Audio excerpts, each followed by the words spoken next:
India's first offshore destination.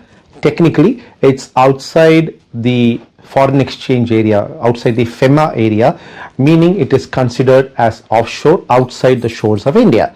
However, for the purposes of Indian income tax and Indian company law, it is considered within the domestic area. That being said, it enables you to complete transactions in non-Indian mode, meaning in foreign currency. GiftCity is a fully operational offshore destination, a domicile. There are infrastructure already built in. The towers are already there. They are working. International banking units have already been set up. 20 odd fund applications have been approved, and another 50 are reportedly being licensed at the moment. There are foreign exchange transactions that are already being transacted, like ECB or external commercial borrowings. A 22-hour exchange already is transacting fairly well, which deals in derivative contracts, oil contracts, and foreign exchange contract. Pretty soon, equity, Indian equity and other equity can also be added to this exchange. Most importantly, the exchange will be able to list stocks in the neighborhood of India and thus become a hub of capital activity. I would think that in the years to come, GiftCity will probably end up being the international hub spot as far as India and SAARC countries go. From 1940, there have been 40 or more stock market movements, meaning crashes. And so a stock market crash or a downward movement should not be a matter of surprise. It is to be taken with the flow.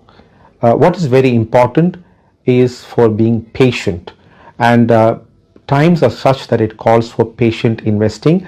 You cannot invest today and say you would want the returns tomorrow, because business models take time to adjust to new situations, to be steady, to perform with certainty. Therefore, one should have a long-term view of investing both in private and public markets. The ecosystem for startups has never been better than this before. I always maintain that today, for a startup, you open the tap and the startup can be started, because the environment to create a startup today is much better than before. Capital is available. There is private equity, there is venture capital, there are small exchanges that have been opened for small board, there are large boards also, some of them accepting some matured startups. So certainly today doing a startup is much easier, and the most important thing, you have more entrepreneurs today than you had ever before in our country. First of all, I would like to say that this government, led by Honorable Prime Minister Modi ji, has taken some very fundamental and long-term solution making to the problems that we have had, which means that the effect of this will be seen in the years to come. Having said that, very cleverly they have put in some short-term measures or proposals which will give us short-term results, motivating us to move forward so that the long-term reform movements will bear fruits. Therefore, I think it's very important for us to be a little patient and see how things go. Having said that, the whole world now believes that India is in the right direction. First of all, I think you need to have faith in yourself and faith in this country.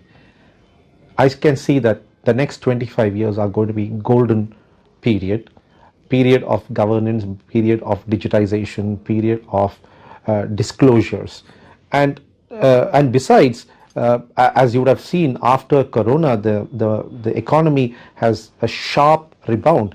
You can see that the flights are full. You can see that hotel accommodations are full, and therefore it will not be a surprise that the economy is turning up. So I think we are good there. digital currency is a reality. The question is whether it should be a private currency or a central bank sponsored currency. Currency is a matter of sovereignty of a government, and therefore it's very important that we support a central bank sponsored currency. In our country it means Reserve Bank of India sponsored currency, and I think it's a reality.